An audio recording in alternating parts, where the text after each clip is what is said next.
Жохлыг шударгаар шуурхай оройтой оргил цаг мэдээллийн хөтөлбөрийн 21 цагийн мэдээ эхэлж байна.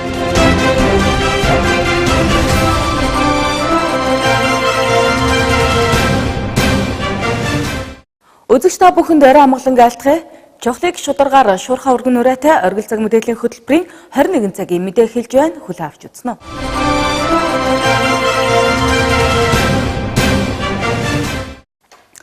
Орхон аймагт биологийн олон төрлийн судалгаа мэдээллийг нэгтгэн гаргахаар бэлтгэл ажлаа хангаад байна.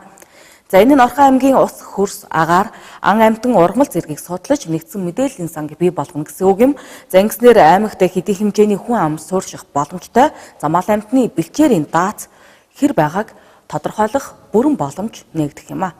Орхон аймагт биологийн олон янз байдалтыг хөтөлбөр хэрэгжихээр эхний ээлжийн төслийг боловсруулж хилэлцэж байна. Хөтөлбөрийн хүрээнд биологийн хүчин зүйл болох ус, агаар, хөрс, ан амьтан, бактери, газар нутаг, ойн сан, мал ургамал зэрэг хүрээлэн буй орчны бүхий л мэдээллийг нэгтгэн гаргана гэсэн үг юм. За 2015 онд улсын хэмжээнд биологийн олон янз байдлыг судлах үндэсний хөтөлбөр батлагдсан. Үүнтэй холбогдуулан мөн засаг даргын мөрийн хөтөлбөр туссны дагуу уг хөтөлбөрийг Орхон аймагт хэрэгжүүлэхээр төслийг боловсруулжээ. Энэ хурлаар биологи олон янз байдлын Орхон аймгийн өнөөгийн нөхцөл байдлыг хоорондоо хэлэлцээд тэгээд шинээр боловсруулж байгаа төслийнхаа хөтөлбөрийнхаа төслийг сая төсөлтөөр нэмж тусгах саналуудаа бол хэлэлцлээ. За хөтөлбөрийн үндсэн 3 зорилгоос бүрдэж байгаа. Нэгдүгээр биологи олон янз байдлыг олон нийтэд сурталчлах. За дараа нь хамгааллын асуудал, тэгээд судалгааны асуудал гэсэн 3 асуудлын хүрээнд биологи олон янз байдлын хөтөлбөрийг боловсруулж байна. За хэрэгжих хугацаа нь бол 2 үе шаттай. 2025 он хүртэл хугацаатай. За тэгээд 3 зорилтынхаа хүрээнд 15 арга хэмжээг төлөвлөлөөд сая бас зарим арга хэмжээнд хооронд нь уялдуулаад нэг арга хэмжээ болох заримыг задлах асуудлаас хэлэлцлээ. Хөтөлбөрийн хүрээнд Орхон аймгийн биологийн өнөөгийн нөхцөл байдлын мэдээллийг гаргана. Одоогийн байдлаар төслийг хилэлцэж, мэрэгжлийн байгууллагын холбогдох мэрэгжилтнүүдийн санал бодлыг тусгаж байна. За уг төсөлд нэгдсэн мэдээллийн санг бий болгох ажлыг түлхүү хийх нь ач холбогдолтой гэсэн саналыг гаргаж ирсэн юм. Тэгэхээр надад бол нэг 4 янзын санал байна л да. Энд бол одоо манай сайн туршлагатай ахмад мэрэгжилтнүүд, олон нийтийн оролцоонууд ирсэл байна. За нэгдүгээр тэр санг яаж бий болох вэ? Одоо мэдээллийн сан бий болно гэхэд ямар аргаар бий болох вэ? Ямар төсөв хэрэгтэй байгаа? Хэн хариуцах юм? Мэдээллийн санд чинь хэдэн зуун мянган мэдээлэл хамрагдаж шít. Одоо саяны өөрийн чинь тавьсан тайлан дээр бол хэдэн зуун мянган мэдээлэл чинь одоо яаж сан болгох юм? Өөрчлөлтийн, шилжилтийн. Энэ мэдээллийн сан дээр ямар хэмжээний төсөв гарах юм? Мэдээллийн санг одоо боловсруулдаг тийм чадaltaй мэрэгчлээ одоо хаана байна? Одоо экологийн экспертиз хийдэг, аудит хийдэг тэр одоо байна уу энэ Монголд?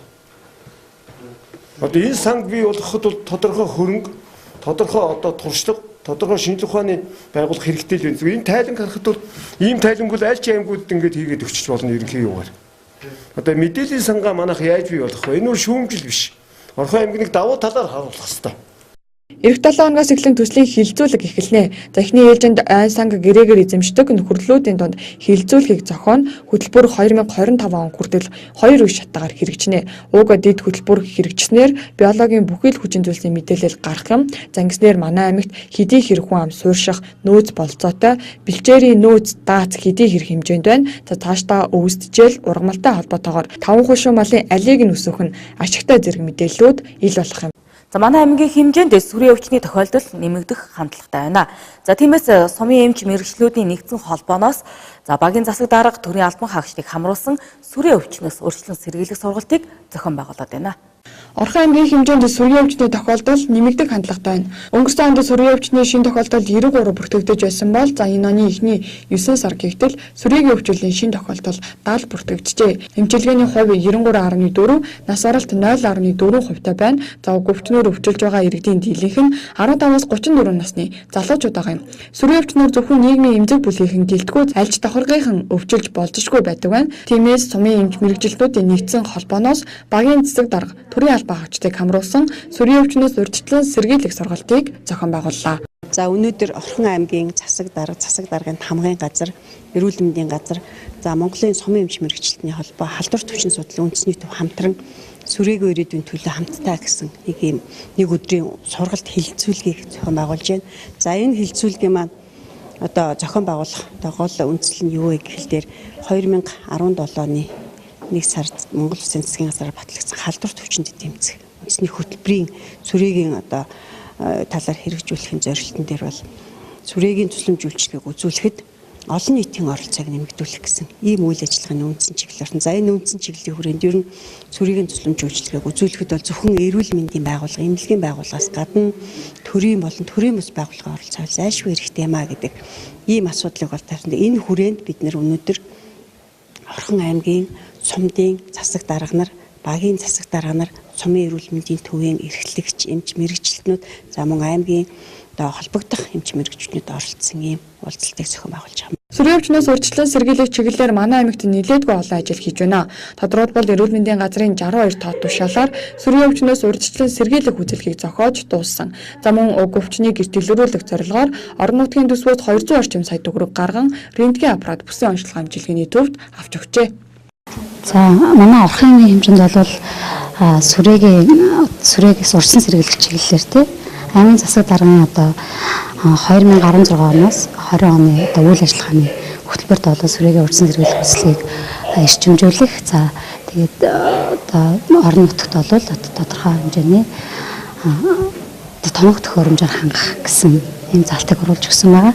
За мөн дээрээс нь одоо нөгөө аймгийн үндсэн чиглэлтэй үндсэн чиглэлт бол за мөн одоо сүрээгээс урьдчилан сэргийлэх одоо урьдчилан сэргийлэх хүслийг бусад арга хэмжээнүүдийг эрчимжүүлэх зорилгооос залт оруулсан байгаа. За Сүрийн эдгэрдэг өвчин гэсэн ч ард иргэд сүрийн өвчний эмчилгээ хийлгэхдээ эмээ уухгүй таслах, эмчлүүлгээс татгалзаж олон юмд дасалтай болгон хүндрүүлж байна. Жирийн сүрийн өвчнийг эмчлэх хэм тарианы өртөг 88-аас 150 мянган төгрөгийн хооронд идэг бол олон юмд дасалтай сүргийг 5.5-аас 8 сая төгрөг, цаашлаад 40 хүртэлх сая төгрөгийн эмчилгээ хийдэг байна. Эдгээр өртөг нь улсын төсвөөс гардаг юм. За энэ жил энэ эмчилгээний зардалд 19 сая төгрөгийг зарцуулжээ. Манай аймгийн хувьд сүрийн нэг кабинетэд цөөхөн эмч ажилтдаг нь тус өвчнийг эрт илрүүлэх, шинжилгээ авах, эмчилгээ хийхэд хангалттай биш байдаг. Тиймээс эмч ажилтгчдын тог нэмэх шаардлага байгааг хэлсэн юм. Цагдаагийн газраас иргэд аж ахуйн нэгж байгуулах сууц өмчлөгчдийн холбоо Баян өндөр сумын засаг даргын тамгын газрын дунд камержуулалт болцолт уралдааныг зарлаад байна. За уралдааныг 10 дугаар сарын 30-наас 12 дугаар сарын 25-ны хооронд хугацаанд зохион явуулна. Орхон аймгийн цагдаагийн газарт камерын хяналтын нэгдсэн системийг нэвтрүүлснээс хойш гэмтгэргийн илрүүлэлт нэмэгдэж, гудамж талбайд архитектурын согтуурах зөрчил багассан. Тиймээс гэмтгэргийн илрүүлэлтийг сайжруулах зорилгоор хот доторх бүх хэсэгт камер байрлуулах шаардлагатай байдаг ч төсөв хөрөнгө хангалттай биш байдаг юм. Тиймээс гэмтгэргээс урьдчилан сэргийлэх зохицуулах зөвлөлөөс төсөв хөрөнгийг батлан сум иргэн аж ахуйн нэгж байгууллага сууц өмчлөгчдийн холбоодуудын дунд камержуулалт болцолт уралдааныг зарлаж байна. Уг уралдаанд оролцох иргэн аж ахуйн нэгж байгууллага нь хүрээлэн буй орчин, орц, гадна талбай, гэр хорооллын гудамж талбайгаа камержуулан гэмт хэрэг зөрчилд хяналт тавих үүргийг гүйцэтгэх юм. За тухайн болцолт уралдааны удирдамж төлөвлөгөө батлагдаж гарсны хүрээнд аймгийн хэмжээнд үйл ажиллагаа явуулж байгаа энэ сум баг сууц өмчлөгчдийн холбоод болон энэ аж ахуйн нэгж байгууллага иргэдийг бид нар энэ болцолт уралдаанд бол татаа оролцуулж байгаа. За энэ болцолт уралдааны гол зорилго нь ихээр бол за үнэхээр аймгийн хэмжээнд бол та бүхэн мэдж байгаа. Сүүлийн үед бол гэмт хэрэг зөрчил маань бол өссөн үзүүлэлттэй гарсан байгаа. Гол зорилго нь бол энэ иргэдийн аюулгүй тайван орчинд амьдруулах мөн сүүлийн үед бүртгэгдээд байгаа энэ хулгайн гэмт хэргийг бууруулах чиглэлээр энэ камержуулалт болцолт уралдааны маань гол зорилго нь орж байгаа. За болцолт уралдаан маань бол нийт 4 аж ахуйн нэгж байгууллагуудыг сонгон шалгаруулж тухайн аж ахуйн нэгж байгууллагуудаас камержуулалтыг стандартны шаардлагад нийцсэн камержуулалтыг суйрлуулсан аж ахуйн нэгж байгууллагуудыг сум баг түүнд оролцсон иргэний хүртэл шагнахаар бид нэр аймгийн гэмтгэрээс урьдчилан сэргийлэх ажлыг зохицуулах зөвлөл танилцуулан шийдүүлсэн байгаа. Болцолт уралдааны шагналыг гэмтгэргээс урьдчилан сэргийлэх зохицуулах зөвлөлөөс гаргаж байна. Нийтдээ 17 орчим сая төгрөгийн шагналын сантай, за 1-ээс 3 дугаар байранд орсон иргэн аж ахуйн нэгж байгууллага нь 1-ээс 3 сая төгрөгийн урамшуулал авах юм.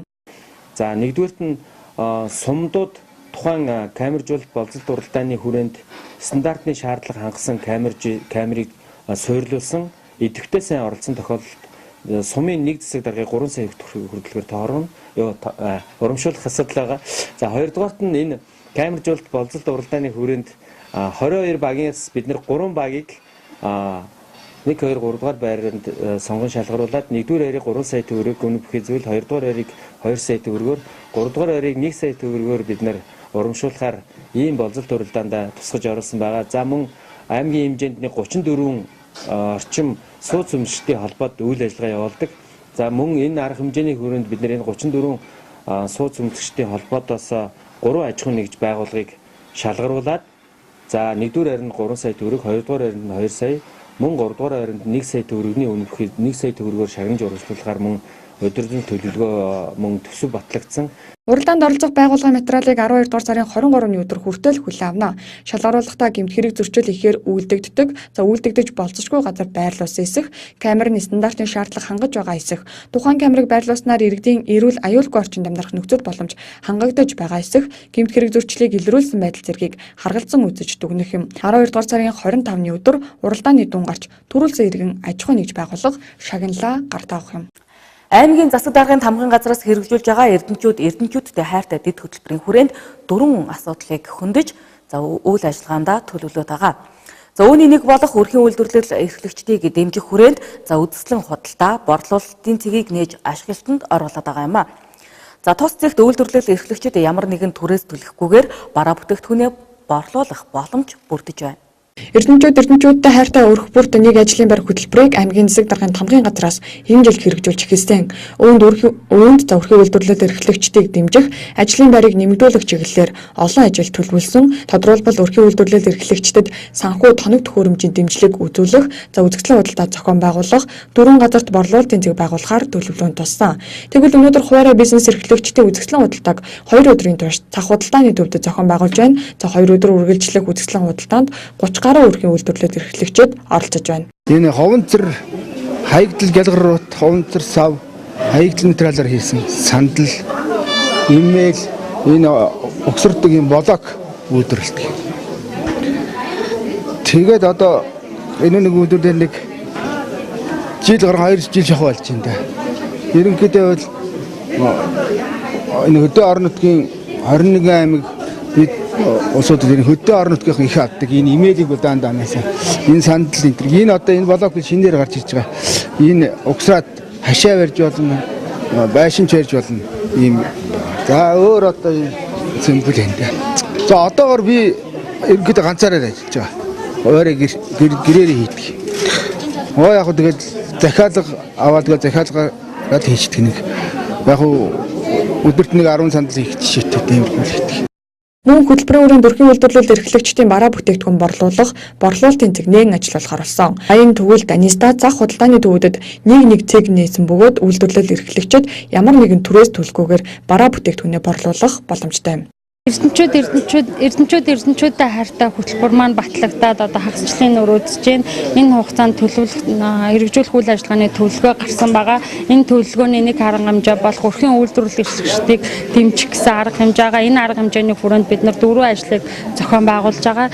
Нэгдүгээр нь бол санхүүгийн дэмжлэгийн үйлчлэгөө үзүүлэх тэр маань нөгөө хүүгүй, барьцаагүй, итгэлийн хэлбэрээр 3 сая төгрөгийн санхүүгийн дэмжлэг үзүүлэх, тоног төхөөрөмжийн дэмжлэг үзүүлэх, дээрээс нь үзэсгэлэн худалдаа зохион байгуулах, өрхийн үйлдвэрлэгчнийхээ хийсэн бараа бүтээгдэхүүнийг зарж борлуулах, сурчлан таниулах зорилгоор одоо үзэсгэлэн худалдаа зохион байгуулах, дээр нь борлуулалтын цэгийг ажилуулах гэсэн 4 ажил зохион байгуулахаар төлөвлөсөн байгаа. Үүний санхүүгийн дэмжлэг олгох ажлын хүрээнд 24 иргэний зээл хүссэн материалыг хүлээн аваад байна. 3 хүртэлх сая төгрөгийн хүүгүй зээл олгох уг арга хэмжээнд өрхийн үйлдвэрлэл эрхлэгч бүр хамрагдах боломжтой юм. Иргэдийн хувьд хөдөлмөр халамж үйлчилгээний газарт зээл хүссэн өргөдөл материалаа бүрдүүлж санхүүгийн дэмжлэг авах боломжтой.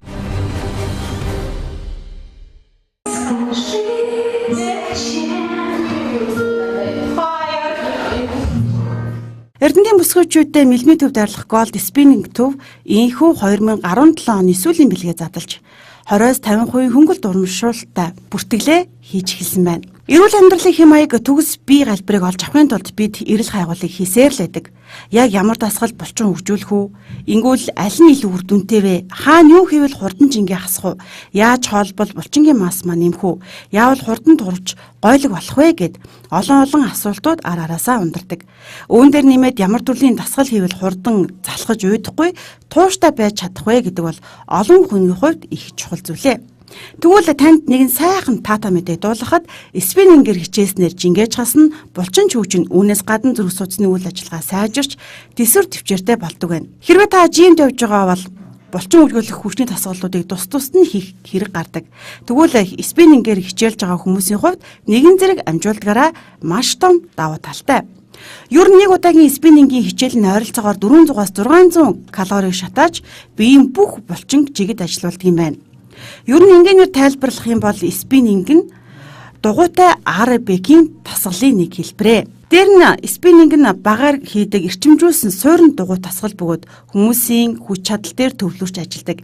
Спиннингээр хичээлж байгаа хүмүүст тусгай дугуйн студид зориулагдсан хүндрүүлэгчтэй суурин дээр маш эрчимтэй дасгалуудыг мэрэгжлийн багшаар заалгаж, эрчтэй хөвгчтэй хөгжмөөр хийдгээрээ онцлог. Нэг удаагийн хичээл ойролцоогоор 40-45 минут үргэлжилнэ. Энэ хугацаанд танд эрүүл биеийг мөн эрүүл гойлог биеийг хамтд нь өгөх болно. Манай спиннинг төв маань нэгдээд 9 сарын 4-өөс эхлээд нэгдсэн байгаа. Тэгээ үйл ажиллагаагаа эхлээд удаагүй байна. Тэгээд манай бусад спиннингийн төвүүдээс юугаар онцлогтой юм гэхээр шинэ тоног төхөөрөмжтэй шинэ үйл ажиллагаатайгаа эхэлж байгаа нь онцлогтой юм аа. Тэгээд бас нэг зүйлийг дурдж хэлэхэд аэробиктэй хослуулснаар аэробик спиннинг хоёрыг хослуулснаар илүү давуу үр дүнтэй байна гэсэн үг. Агаар жилийн хувьд бол манайх бол маш сайн тоноглогдсон байгаа. Тэгээд мөн нэг удаа хичээлэхэд бол 10 гаруй хүнтэй хичээлнэ. Спиннинг аэробик хоёрыг хослуулснаар спиннинг дээр дугуун дээр жигээд бидний одоо нөгөө илүүдл өөх маш шатснараа баг зэргийн арьс маань сулардаг байгаа. Тэрийг хүндрүүлэгчтэй аэробик хийж тэрийг булчингаа чангалж арьсаа чангалдаг байгаа. Хэр үр дүнтэй ер нь бол яг аэробик спиннинг хоёр маань нэг удаа хичээлэхэд бол 500-аас 1000 калори шатаадаг байгаа. Хүн тус бүр дээсээ арай өөр байдаг. Ер нь бол хүмүүс хөвчлэн идэвхтэй фитнесээр хичээлж эхлээд хэсэг хугацааны дараа сонирхол нь буурж уйддаг байна. Тэгвэл спиннингээр хичээлж байгаа хүмүүс эсрэгээрээ цаг ирэх тутам улам бүр дасгалдаа дуртай болж дугуйн студ руугаа явах цагийг дэсийн хадан хүлээдэг болт юм байна. Учир нь спиннингээр хичээлэх тусам илүү их эрч хүчийг хүнд өгдөг байна. Төрөл бүрийн хөгжмийн хэмнэлд эрчимтэй дасгалуудыг хийснээр аз жаргалын гормон ч гэсэн ялгарч дээр нь сэтгэл санаа шууд сэргдэг. Дэлхийн нийтээр спиннингээр хичээлж эрүүлж байгаа энэ үед эрдэнтийн бүсгүйчүүдтэй цоошин техник төхөөрөмжөнд хичээлж хамгийн таатай орчныг бүрдүүлэхээр голд спиннинг төв инхүү үүд хаалганы гэдэг байгаа. Шинэ жилээр жингээ хасаад голын даашсан за эрүүлжсэн арьс, эрүүлдсэн биеэрээ гайхуулан өмсгтэр сайхан агшинг голд спиннинг төв эрдэнтийн бүсгүйчүүдэд олгоно. Урамшуул 100 хоног үргэлжлэн та яг одоо залгаад амжаад бүртгүүлээрэй. Хаяг мэлми төвд байрлаж байна.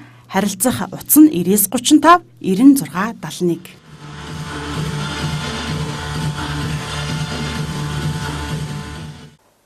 Чухлыг шударгаар шуурхай урган нураатай оргил цаг мэдээллийн хөтөлбөрийн лав гаргийн мэдээллийн хөтөлбөр энэ хүрээд өндөрлөж байна. Мэдээллийн төгсгөлд ус цагуур орчны шинжилгээний газраас ирүүлсэн хоногийн цаг агарын мэдээг хүлээн авч үзсэн үү? Баяртай үзэгчтэй.